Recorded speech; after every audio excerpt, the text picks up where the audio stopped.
Today on Great Chat, we celebrate International Women's Day by sharing how anyone can help women in their careers. And surprise, it has nothing to do with a 1,000-word social media post or turning your profile picture or office pink. I'm Helen, and this week I'm joined by Ashley. Great Chat is brought to you by Mercury, radically different banking loved by over 300,000 entrepreneurs. We use Mercury to run this podcast and love recommending it to other founders and fund managers. It's free to get started. Try it for yourself. Visit mercury.com to learn more and apply online in minutes. Hello. Hey. How's it going? How's New York? It's good. I had the best time in San Francisco last week, and it was fun. It was fun to get to see you and Angela and Sally. So lots of pod love. And then I went to Miami for one day, and now I'm back. And actually, New York is no longer. It's like fake spring right now, which feels great because this has been the most brutal winter. Oh man, well, it's very nice in San Francisco, as you saw. And I think it's going to be nice for a while, which is fun. Okay, so what did we miss? Let's see, things that happened that we were talking about. Brand is the moat. I don't know if you've heard. I want to say, I know Paul Graham wrote probably the definitive essay, but it was so long. Like Angela said, she tapped out after like 2 paragraphs. It was so long. I have to confess, I did not read the whole thing. It was because it's too long. Too long to read. Too PR. But I do think like listen, but we're both huge believers in brand and narrative. Yeah. Which is why I'm like, this is fleeting. This is going to be so short-lived. Like. But you mean the sentiment or actually the value? The sentiment. Yeah. I think brand matters in a steady, always on way, always just like never more or less in any period. And also we work in tech where literally like the product is the most exciting thing because it's tech, like it's, but I think right now we're just seeing this like flood of essays and think pieces about brand and taste. And I'm like, no, but I mean, I love it. It feels good. I'm reading everything and it's like the vibes are great, but I just don't know. I just don't think it'll last, but maybe you have a different take. I think it is both like a fleeting sentiment, like it's like a hot take right now, but also maybe fleeting in terms of how, like brand has always been considered the weakest of all the moats. It is a moat, like in the sort of classic definition of moats, but it's sort of, and you can see it in companies like, a Nike or whatever. But in tech, like brand has, been eclipsed by things like network effects or like, switching costs or proprietary data, things that tend to be like more tangible and enduring and things that might be on like, investor checklist. Measurable. I think measurable, right? Because I think like tech, something's fast. Okay, well then you can come up with something that's a little bit faster, right? Or it's like there are these like performance metrics in tech, and then other industries where like automotive, for example, right? Like in like the sort of luxury racing car space, like there's like you can sort of outperform, but brand is just it's so squishy and it's just so like. It's like the antithesis of like why people get into tech and like what draws people to step. Masculine. And foreshadowing the conversation we're about to have. But I guess the point I want to make is I think the reason everyone's like hot on brand right now, and it's the same reason they're hot on storytelling, is because we are in this moment where the classic network effects are harder to see in today's business, even the ones that are growing really quickly, right? So like network effects, like most AI products are still single player mode. Switching costs, I don't know. Like, I think a lot of, we talked last week about how Cursor and Claude Code are not zero sum. And actually, there are a lot of people who are using both right now and maybe trying like 2 or 3 other products in that category. Very unclear who's going to, I mean, okay, actually, that's a good, that reminds me. Microsoft has entered the chat, right? They announced that they're like rolling out basically like AI native capabilities and like maybe some agentic stuff, like with Claude as the backbone for it across all of Microsoft 365. And like, I mean, I'm personally somebody who thinks that like Microsoft is actually going to be the company that delivers sort of AI into the workforce, into everybody who's already like living and breathing in the office suite. And I know that's such like an impossible narrative for us in Silicon Valley, who's like, who use Microsoft Word? I'm like, no, literally everybody. Like, guess what? People don't use Notion to like start a doc. Like, and so I think watching them is going to be really interesting. Also shocking that they're using Anthropic, right? Not OpenAI, where they've got like a huge stake. It's fascinating on that level. And also because, Anthropic is at war with the Department of War. And so any big announcement, and like, even though this has nothing to do with that, with Anthropic right now kind of feels like it carries more meaning and more signal. And so yes. So this will be really, Microsoft has, a long history of successfully bundling lots of things and therefore sort of like edging out the more like point solution tools. And so we'll see if they're capable with this. I'm just a little skeptical because Copilot was like very, very early to the market. And it was kind of like theirs to win. And I think the prevailing narrative. But the tech wasn't there. Like the rollout was there, but the engagement and the adoption wasn't. And so but also like, I don't think the tech was there yet, right? Yeah. The tech has gotten so much better. So this is definitely like a huge distribution advantage because tons of people use Microsoft products who are not actively searching maybe for AI products, but now we'll have one at their fingertips. So people joke about Clippy and I'm like, no, it seems like a pretty good delivery mechanism. Yeah. We all need a paperclip to usher us into this bold era. So, well, you mentioned Anthropic. They finalized or they formalized their lawsuit against the DOJ over the supply chain risk label, and I wondered two things. One, I think Anthropic was like a very hotly anticipated IPO this year, and I wonder how this throws a wrench into those plans, if at all. I don't know. Probably, but I'm not sure. And then the other one is we've talked about on this podcast, like those multi-layer SPVs. Are those SPV holders sweating at all that that they're sort of in this mess and it's unclear like what is going to happen next? Because I think, as we talked about last week or the week before, sort of like the positive vibes around Anthropic and it's sort of like their moment to win.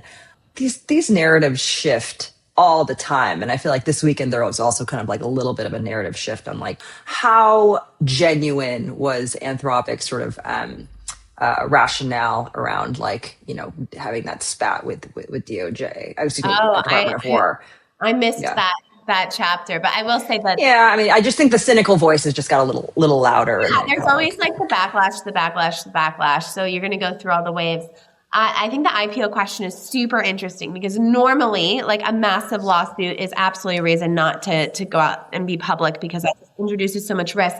But interestingly, in this case, given what's at stake, the supply chain risk, the threat of nationalization more broadly looming for AI companies, I almost wonder if the move is to go public and add like an additional like, government, are you really going to nationalize something that's like owned by Americans? It's very easy to paint Silicon Valley and Anthropic's cap table in this like populist light as like a bunch of billionaires and, and who cares about them? But if Anthropic is like owned by the people, I wonder if that introduces an entirely new dynamic to those proceedings, if not from a legal perspective, from like a court of public opinion perspective. So we will. Well, I think it was you who made the point in the group chat about how like usually like the biggest haters on Twitter would be, like a certain cohort of people, but they all invested in Anthropic's last round. So they're very quiet right now. And maybe that was strategic, but it seems odd almost like they're not throwing stones.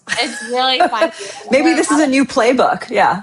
A lot of people who are quiet for a lot of different reasons right now. The people who would normally be like critiquing Anthropic, like being too woke. Also, I really enjoyed, there's been a lot of commentary about how there's been no commentary from David Sachs about the war in Iran.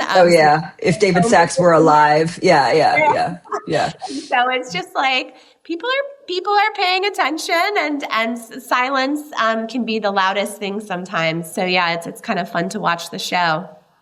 Amazing. Okay. And then Cluely Clearly update. I don't even know why we keep following this storyline, but I think Roy Lee just does an extraordinary job of continuing to try to be the main character. And he's almost like a Rorschach test at this point, right? Like how you view his actions, because people have such opposing views of, you know, whether his video the other day was good or bad, or, you know, whether he actually did commit securities fraud or not. And even coming that close to me is like not great. One thing that like I thought was, it feels very 2025. Like it feels almost out of place. Like he is single-handedly carrying this like attention maxing strategy that feels like kind of outdated and like out of place right now. But maybe that's just me. Like, I don't know. Do you think it landed? I think you're right. And maybe just for context, if people aren't quite as disgustingly online as we are, but he made a video in response to a story that TechCrunch did about him sort of finessing some of his revenue numbers last year. And that story itself came out of some, you know, online Twitter banter, but essentially Roy was like, oh yeah, some random woman from TechCrunch called me up and I didn't even know what it was about. Yeah. Like, actually your PR person pitched us and blah, blah, blah. Exactly. And then, you know, and he was like, oh, here's what it actually was. And it didn't match it. And people are like, yo, dude, you're potentially committing admitting to committing a securities fraud right now. You might want to be quiet. And so instead of being quiet, he like clapped back with this very, you know, aggressive video.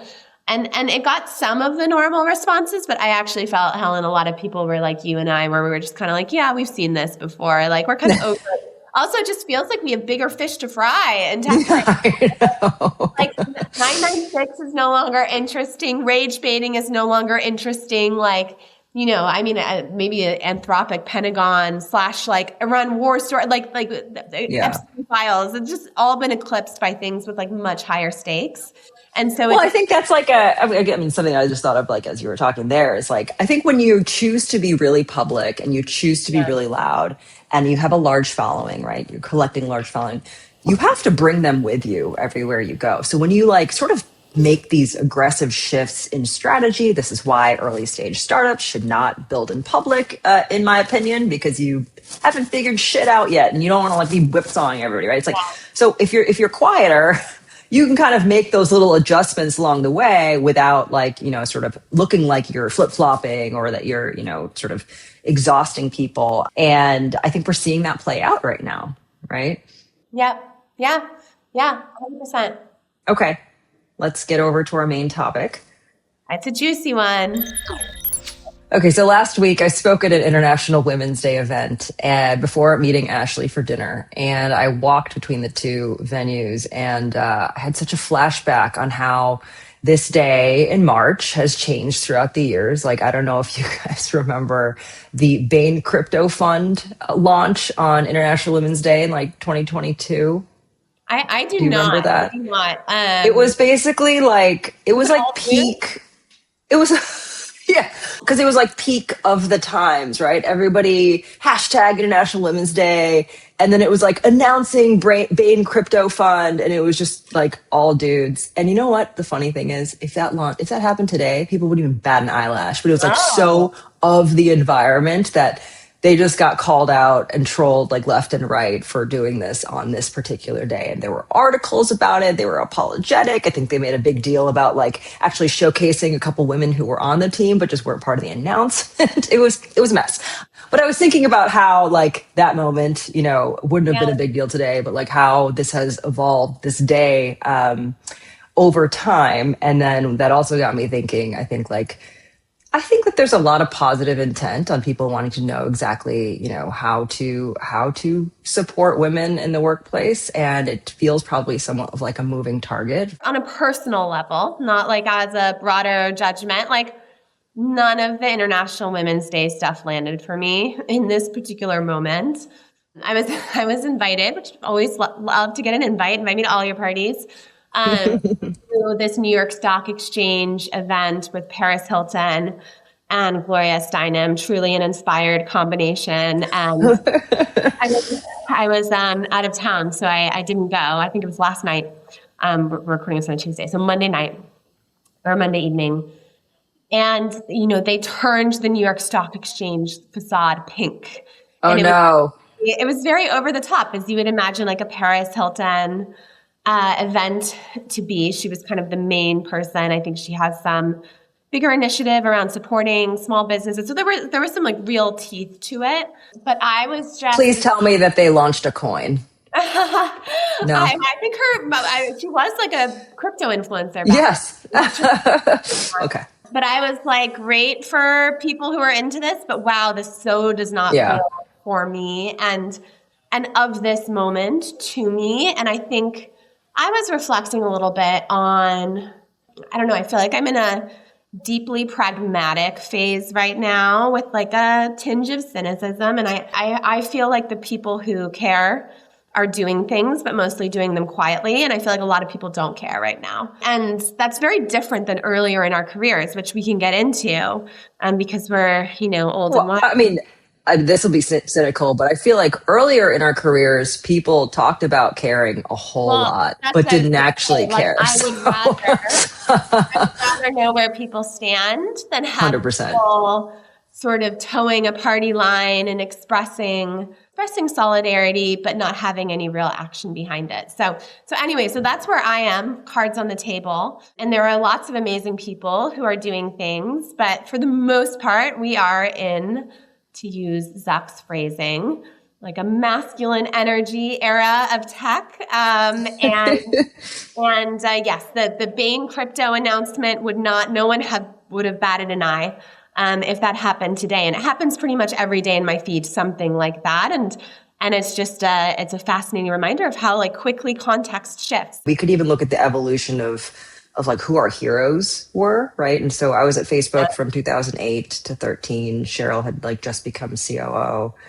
And I think for a lot of women, that I worked with, spanning like all generations, like they had never worked for a woman like that senior. She was next in line to the CEO, right? And that was a huge deal. I mean, at the time, if you had named other female leaders in tech, it was like Meg Whitman, Carly Fiorina, the bench of, like the RNC presidential candidates for some reason. But like the at the time, like it was a really, really big deal. And so I think that, as you do when there isn't like more representation, you sort of like pin and you put so much pressure on that one person who sits in that role. And so then Sheryl, when she spoke, she had to basically be representative of every working mother or every female leader. And like, that wasn't fair to put on her, but it also wasn't fair for, I think, a bunch of women to think that they had to look at her and follow this one example of leadership, And so, I mean, she embraced it, to be clear. She did well with it. But I think that now, I mean, especially having lived through like the fall of Lean In and different girl boss eras, you can kind of look back and see like, okay, yeah, I see how like that particular perspective wouldn't resonate in today's audience. And so it's just been interesting how our heroes change. And I think I mentioned this in the group chat, but it's like I asked, the young women that I work with here and some other folks, like who is like, I was trying to get at like, who is the Sheryl Sandberg of your era? And like, nobody had any answers for me. They had answers like, well, when I was in college, I really looked up to these women who are like in the girl boss set, but like now I don't really know. And I think that's an interesting thing to talk about too, because, I think, does that mean that everybody is finding their own, or are they their own, hero? Women, pragmatically, this is one of those things where sometimes what's good for the group is bad for the individual and vice versa, are keeping their heads down and not being super visible right now. And so there are so many impressive women in the tech industry right now who like have the substance to be that sort of hero status. And I think women have learned there is way more risk than reward on an individual level to sort of taking on that mantle. And I was just going to say that they're all pretty quiet, right? Yeah. And listen, it makes sense on an individual level, but it's heartbreaking at an ecosystem level. And I think it makes it harder for any one person to stick their neck out when there's just so little visibility. But it's funny you talk about Sheryl Sandberg, like it was so, and I was at Box at the time, and I was very lucky. Like Box was it's funny, enterprise software founded by 4 guys, but it was just like a very, I don't know, it felt like a very like feminist or at least very inclusive culture. I had a female boss. There were lots of women in leadership positions at Box. And so internally, I always felt, gender didn't feel like a thing to me that was something to be overcome. But I looked around the industry. Yeah, but I looked around the industry. Well, and we can get into this later. Externally, absolutely, because I think being in PR and comms, that was very gendered and came with a lot of assumptions at that time. And so externally, I felt it acutely. Internally, I felt very respected. But I do remember when Sheryl's book came, I read it as soon as I could get it. I actually was invited to do this TechCrunch video book club with a couple other like investors and like a Zoom book club before the Zoom era. No, it was just what is a video book club? A video recording of us talking about Lean In, and I was definitely the least impressive person there, which is always my goal in any room. And I think they like maybe took the videos down, or maybe I just couldn't find it quickly enough. But I am sure that I could have been canceled for things that I said, because I think the beauty of LinkedIn and its fatal flaw was it was so focused on the individual. What are all the individual decisions you can make to further your career and your ambitions? And so like the advice is, pick the right partner, and, if you're going to have a baby, like don't lean out. And, it was very empowering in the sense of, yes, maybe the world is unfair, but here's a toolkit for you. And Helen, to your point about how like quickly things changed in the aftermath, I think we began to like face some of the systemic realities for women and other underrepresented people. And Lean In just did not have any sort of real answer for that. I also want to acknowledge, because we do put so much pressure on our heroes, and you're right, like that was a lot for Sheryl to carry. And then the world changed so quickly in 2016 with the election of Donald Trump. And I remember people being furious that like Sheryl didn't have anything to say around the time of the Women's March, right? Like she was like the spokesperson for women. Yeah. How could she not show up in that moment? I think she had just lost her husband too. So it was just like we can't pick individuals and expect them to be all things to all people at all moments. But the challenge has always been that there are just so few women who reach those heights. Right. They have pressure on them that no man comes close to having. And this is a hard thing to solve, because the only way to solve it is to get lots of people in positions of power and have so that you have a variety to choose from, right? You can like pick your flavor. Yeah. They're speaking for themselves and their experience and maybe like their company or their industry. But this could be a good transition to the girl boss era. I feel like we went from the Lean In era to the girl boss era. That's right. Feminism. That's right. I mean, that actually resonates with me so much, because I worked at Quora during the 2016 election. And I remember it was like this, Quora at the time, like it was like right outside the Stanford campus. A lot of folks we got in non-technical roles were like Stanford students who wanted to take a couple of years off before going to law school. And so, maybe they were inclined in a certain, sort of ideology, but like a lot of those were women, and a lot of them were on my team. And I just remember like, oh, these women do not look at Sheryl Sandberg the same way that I did. And who did they look up to? It was a lot of like the girl bosses at the time. And I was like, oh, interesting. Okay. Like, I think the girl boss label sort of gives me but like, this is definitely resonating with young millennials. And I was like, okay, that's cool. And it was another like individual empowerment narrative. Right. And it was so different. Like, and it's funny, I inserted myself into this world a little bit when I joined Glossier in 2018. And, there was this whole cohort of leaders. They were all building consumer companies. They were all incredibly media savvy and social media savvy. In fact, the rise of the girl bosses really coincided with the rise of Instagram. And so it was almost like there was a new platform for distribution of influence, and these women nailed it. And they were both influencers and CEOs, which actually is a very tricky line to walk, as I saw firsthand with Emily. Like, how do you get maybe you use your sort of influencer brand to build awareness for your company and your products, but then how do you transition to people taking you seriously as a CEO and business leader?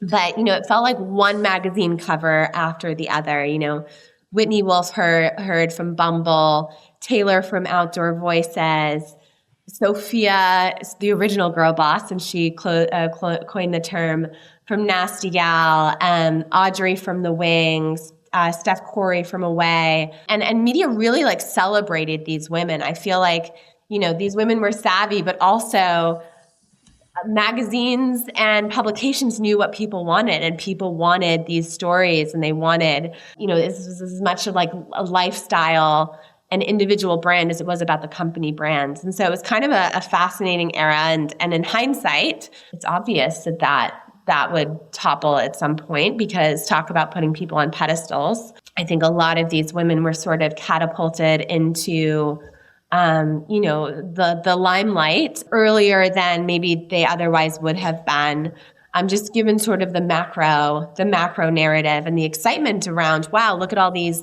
eventually like billion-dollar businesses founded by women.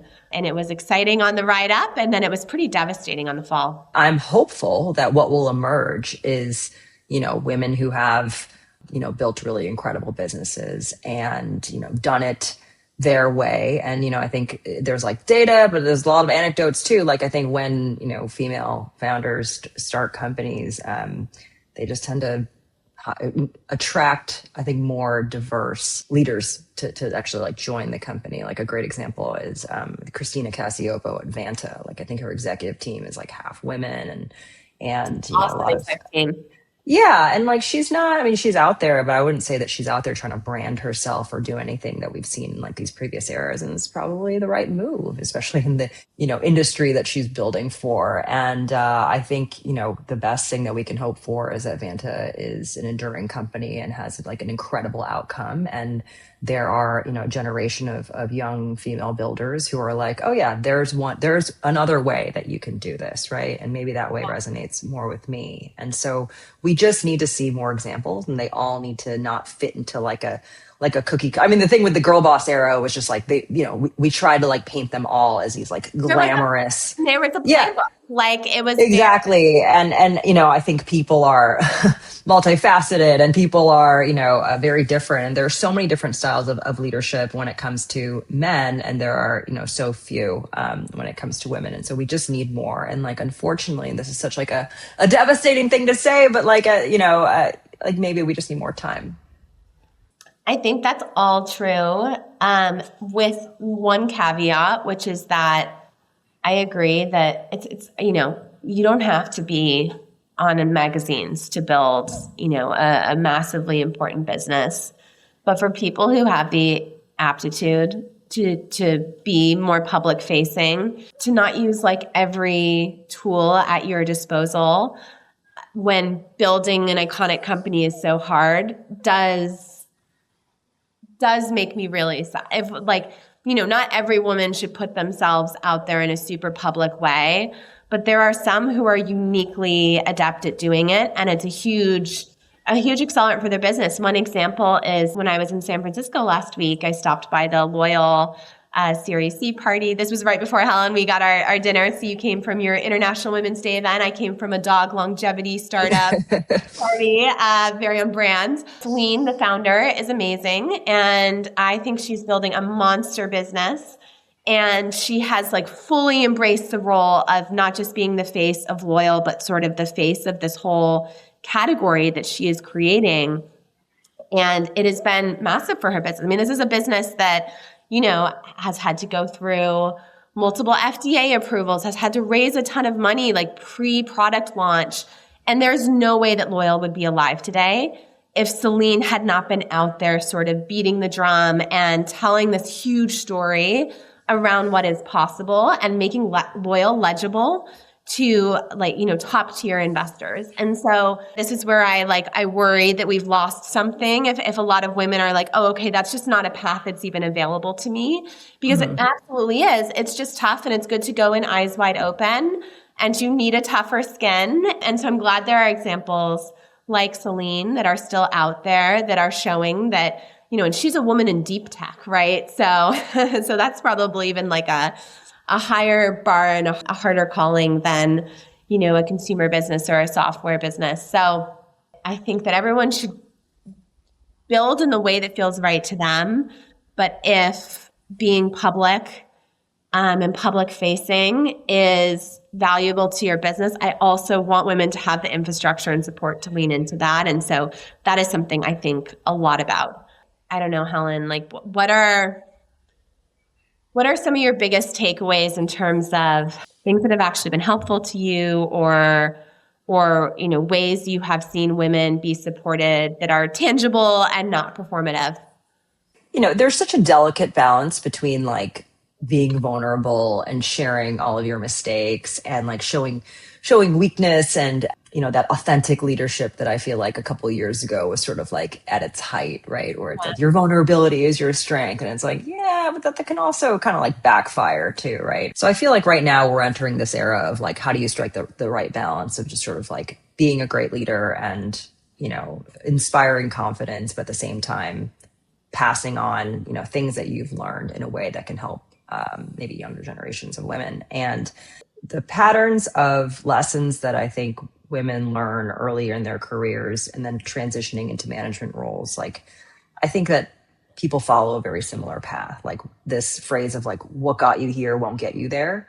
I think that changes on women in a sort of a unique way. I think like when you're a peer, you're grinding and you're just working as hard as you possibly can. And, you're not showing any weakness. And then you become a manager and you realize that all of those sort of ways of working, right? Like don't exactly fit when you are a leader of people. And particularly, I think when you are leading a team of women. And so I think that's like a lesson I learned where like, oh, okay, like I have to actually change a couple of things about my default style now that I'm a people manager. And like, I think that transition was probably rougher for me and it took me a little bit longer to adapt than I saw, others. And so I talk about that sometimes, when I talk to them. That is something that I talk to women about, or that is what I shared at that event. And sort of like the self-awareness of like, what about you has to change in a new role. The most generous thing you can do, or the most scalably generous thing you can do if you are successful and you've like reached a position of strength, is to be honest about what it took to get there. I mean, I think that the example of this that sent like ripples was when Jensen from NVIDIA talked about like if he knew how hard it would have been to start and to build NVIDIA, he never would have done it, right? Like it was just like a moment of like raw, and it didn't hurt him. It just made him all the more impressive to have. But we've talked about this before. You have to share that after you've succeeded. No, you have to be successful. Right. This was why I one of the reasons I so loved our chat with Cece Stahlsmith a couple episodes ago, because she's now, head of marketing at Lovable, which is one of the hot AI companies. And that's such a coveted role. And, to the outside, everyone's like, oh my goodness, like look at her trajectory. I worked with her at Box, and she was at Bessemer briefly, and then Slack, and then, she had all these sexy clients, and now she's at Lovable. It looks only up and to the right. And she took the time to explain like, oh no, like a big part of consulting was so she could downshift, so she could have, to take care of her children.